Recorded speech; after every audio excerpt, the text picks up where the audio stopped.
حتی بزرگای ما رو بینه که بعد بامداد خواب رفتن در کتاباشون اجازت نمیتین. چی بعد بامداد خواب میری؟ برای چی بعد بامداد خواب میری؟ رسول اکرم صلی الله علیه و سلم فرمودین که امتی من بر وقت خواب میره و بر وقت میخیزه. اجماع امتی من دیر خواب رفته دیر نمیخیزه. امروز خوب از امتی دور شدگیم، خیلی از امت دور شدگیم. امر خالد میپرسن که دجال میگن یک چشم دارن، در دجال امروزه تلفن و تلویزیوناتونن. شما دجال نکوبی بسیار، همین هم یک چشم دارن. و در نمی تلفناتون قدی تلویزیوناتون دجالاتون. شما دجال نکوبی بسیار، دجال به هر روز میبیو. این همین روز حتی که همون فتوای منبع العلوم مشت عمری سربازی هر یک امامای مسجد گفته اگر در خانهشان تلویزیون داشتگی باشن که امامیشان درست نیست. فتوای منبع العلومش نمیاره. امامتی امامای در خانهش تلویزیون امروزه دارن گفتن اونها رو امامیشان درست نیست. برای که همه تلویزیون امروزه هم به سطر نشان میتیه، هم به حیا نشان میتیه، هم افلاس نشان میتیه، هم به معنیگی نشان میتیه، هم تنی لچ عریان نشان میتیه. اینا گفتن هیچ محل امامتشان درست نمیشه. خان نخواه چشمشان میغلطه. امام باید الگو باشه، امام باید نمونه باشه، امام باید از دیگر قوم فرق داشته باشه به همه چیز. برای همین این تربیه، این محاسبه میگم در همه منبع العلومش همین شخصیت آورده است که شخصیت هایی که در خانهشان امروزه آینه نیلگون دارن، ماهواره های زمانوی دارن، زناشان قطعا انما را تماشا میکنن. امروز اکثریت اینا رو گفته چمین تارنما را تماشا جنایت های خانه آخوی به سطر به حیا دارن. اینا امامتی نکنم تا مردم دار. برای که امام باید نمونه باشه. شب قدر در بیخ کعبه دستا را میبردارن 2 ساعت دعا میکنه امام حرم، اما یک دو نمیشه. 2 ساعت گریه کرده دعا میکنه خدا زن اسرائیل، خدا زن اسرائیل، خدا کنه ظالما را. اگر نگاه میکنه که بابا زیادتر میزنه فلسطین. برای چی؟ برای آنکه اینها را درون خانه هاشون بزیبن. اینا اون امامایی نیستن که از قفاشون حتی که حضرت عمر پیش یک جوان میبیو میگه میخوام که فلانی دختره برای من آساقالی کنی حضرت. گفته مادری و قدمی خوب نیست، یا دخترش من دوست میدارم. تا شرط اینه که 40 روز از قفای من نماز میخونی با من آساقالی میرم. روزی 40 میخونه و میگه بیا روی، میگه نه نمیرم دیگه. میگه چی با؟ میگه نو فهمیدم لذت ایمان و عبادت، نو فهمیدم که آدم مسلمانی افتان در کار داده است. به حضرت امین نماز به همین آیات میخونن که این الصلاه تنها عن الفحشاء والمنکر. نماز همون نمازی است که باید ما را از کار حرام و افلاس باز داره. از قفای امام عادل که نماز خواند، این نماز برای او حق نشان داد. امروز از قفای ما اماما 1000 آدم نماز میخونه اصلاح نمیشه، برای ما خودمون در یک کجله ایم. این اکنون بینین که در وقت شب قدر 2 ساعت دستا برداشته گریه کرده دعا میکنه که یک دو نمیشه. چی با؟ معلوم ده که ای درون خانه ها اخلاقای همه محاسبه نداره، اخلاقاشون محاسبه نداره. برای همین یکی از امورهایی که ما پیش میریم این نفس خودمون رو باید حساب کنیم. قسم به خدا ای بامداد تا خفتن کی نفس حساب کرد؟ چی کار کردم امروز؟ چی به امروز دوش یشک پمیدار حساب میکنن؟ آدم ها یه لیمچه کارتوشکش حساب میکنن. همین روز خانهش پول برای یه بلک نوتک ده می نویسه که یه مدت چند سون پول روی کردم، اما چوی حساب نداره که فردا من لحظه طاقه میدارم، زمینی برزخ طاقه میرم، زمینی قیامت طاقه میرم، پیش خدا طاقه میرم.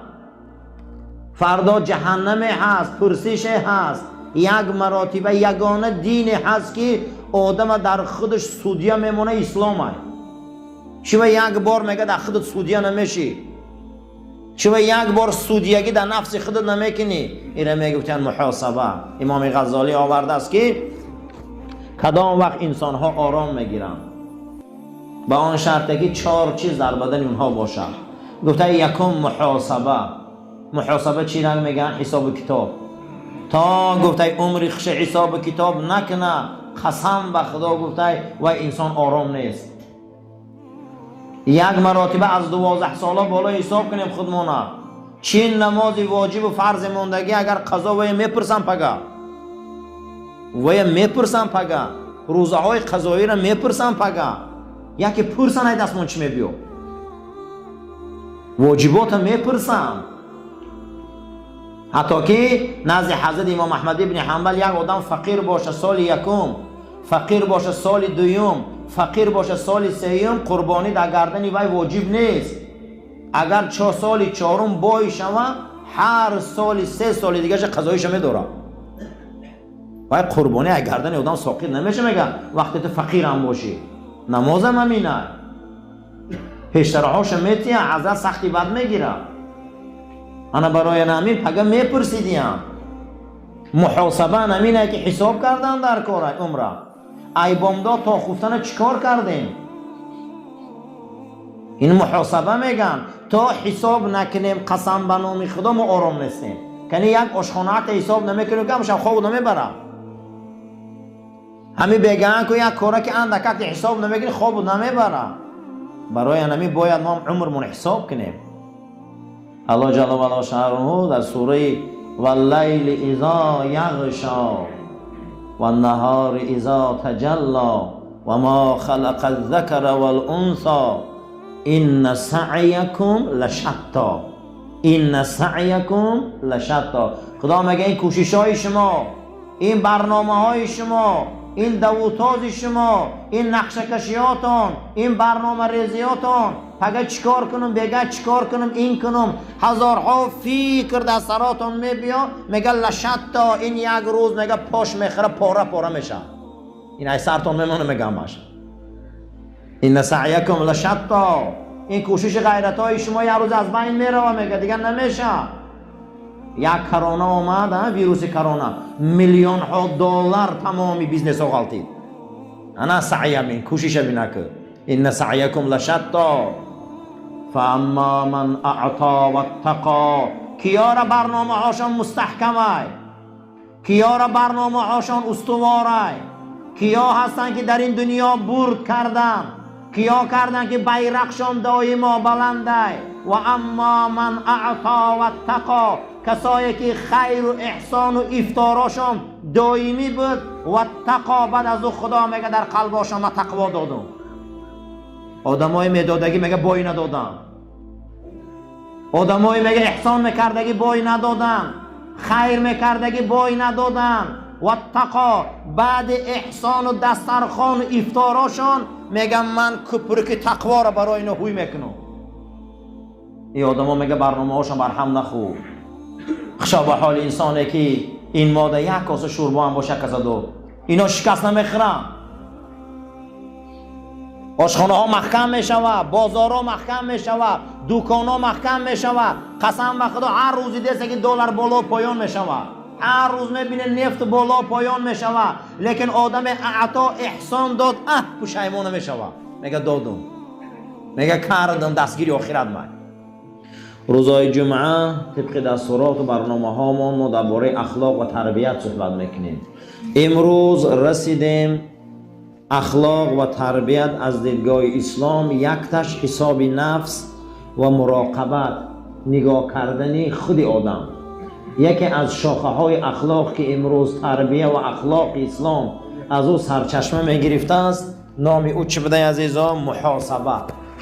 محاسبه چی را میگن؟ حساب کتاب. دویمش مراقبه. مراقبهش یعنی که ای عقیف یک کار گشتن با زبان عادی امروز کنترل. این اگر همین کلمه را گوم هم میفهمم. یعنی که حضرت عثمان رضی الله تعالی عنه گفته که نفساتون لجام کنید به واسطه حساب و جا به جا کنید به واسطه زیدش مبارزه برید. نفس کدام وقت لجام میشده؟ با اون شرطی او را حساب کنید. کدام وقت جا به جا میشده؟ زیدش که کارای به معنی ده میکشند مبارزه برید. جناب پیغمبر صلی الله علیه و سلم از جنگ تبوک میبیایند، یک پاشون در بالای شتر و یک پاشون در زمین فرامدند. میگه از جهاد خرد آمدیم اکنون جهاد بزرگ ده میریم. میگن حضرت جهاد خرد کدامه، جهاد بزرگ کدامه؟ گفته جهاد خرد ای جنگ تبوک آمدیم، جهاد بزرگ اکنون نفسمون لجام میزنیم. هر کسی که نفسش لجام کنه وای آدم جهاد اکبر ده بوده. هیچ کار نکه یک مراتبه نفس لجام که کدام نفس اینجا فرق داره. از او خوردن و آشامیدن و زنی خودت و کودک خودت و خانه سازیت و باغداریت و دوادود این نفس نیست، این ثوابه. کدام نفس؟ همون نفسی که ما را از خدا و رسول دور میکنه، ما را از شریعتمون دور میکنه، از جهان آدمی دور میکنه، از جهان عقل دور میکنه، ما را حیوان صفت میکنه، ما را به حیا میکنه، ما را به شرم میکنه، ما را از هر یک برنامه آدم و آدمگری بیرون میکنه. خدا ما را از این نفس پناه ده. انا ایره لجام کردن در کاره. ایره میگفتن یک تاش عزیزات چی؟ حساب نفس و از عقیب او گشتن. دو برادر امروز یک کار و تجارت میکشاین، همینو به حساب کار میکنن یا به حساب کار میکنن؟ همین رو زیاد داری دکان تا میبندی. انا میره میگن چی؟ مراقبه. برای چی داری دکان تا میبندی؟ برای چی داری ماشین رو میبندیم؟ برای چی امروز داری خونه رو میبندیم؟ چی به یک مراتبه داری نفس خمون رو نمیبندیم؟ چی به یک بار غم خمون رو نمیخوریم؟ برای چی یک مراتبه خمونه داره نمیکنیم؟ برای چی یک مراتبه خودمون حساب نمیکنیم؟ امام غزالی دلیل حدیث آورده است در کیمیای سعادت چون حضرت که هر کسی از 40 سالگی گذشتن اگر خشان حساب کنن ثواباشون از گناهاشون زیاد نباشه همین روزش جاشون از دوزخ تیار کنن. حدیث رسول اکرم ده صلی الله علیه و سلم که هر کسی به 40 سالگی میرسه ثواباش حساب کنه و گناهاش حساب کنه، ثواباش بالای گناهاش غلبه نکنن همین روز ده جاش ای دوزخ تیار کنن. این همین جا معلوم می شود. هر آدم باید از ابتدای صبح میخیزه. امام غزالی در دیگر جاش برای تعلیم و تربیه نفس آورده است که هر کاری که اولش خوب باشه گفته آخرش خوبه. همین خانه رو فونده میشن نغز اندازی خوبه یا بزه. البته آخی وقتی فونده میتی خانه گفته خوب باشه بالای او ده خیشتا رو به تشویش میمونی. همین کارت که از اولی سحر نغز نباشه خفتند خوب نیست. همین اهمیت ایکو بامداد قضا کنه همون روز همه نمازات به معنی هست. همین اولی کارت به معنی باشه آخری کار به معنی هست. برای همین اولی کار رو خوب سر کنیم. انسان بامداد چخانه ذکر شکنه درود شکنه خیسه قفای کارو شوه پیشینش هم پروردگار میبیاره خوب میخونه، عصرش هم خوب میخونه، شامش هم خوب میخونه، خفتنش هم خوب میخونه. قسم به خدا امروزه زندگیش برکت هم داره. اگر امین نکنه کو اینش نحسیش ده اینش میزنه، اینش نحسیش ده اینش میزنه. برای همین گفته است که کار از اولش حساب کنه. خیزه اوخی بامداده حسابی کار سر شده که و اما من اعطا و اتقا و صدق بالحسنا. این افطار تیار خدا میگه من ایمان میتیم که میگن رسول الله حقه. کدام وقت ما شک خلاص میخوردیم؟ کدام وقت ما ایمانی به قیامت پیدا میکردیم؟ کدام وقت ما میگیم که رسول الله حقه، دین حقه، قیامت حقه، همش حقه؟ خدا میگه تا احسان نکنی نمیتیم تو نیرم میته یچی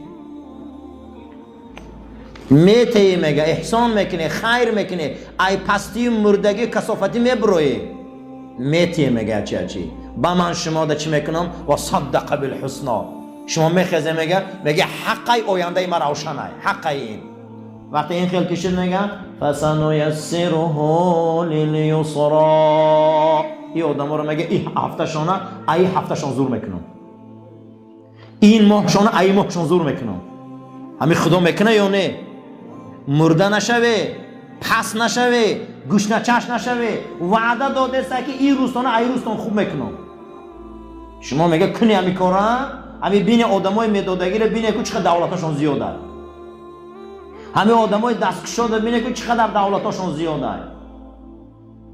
فسنیسره لیلیسرا. من میگم من این ماهتون ای ماهتون زور میکنم، این سالتون این سالتون زور میکنم. و اما من بخیل و استغنا.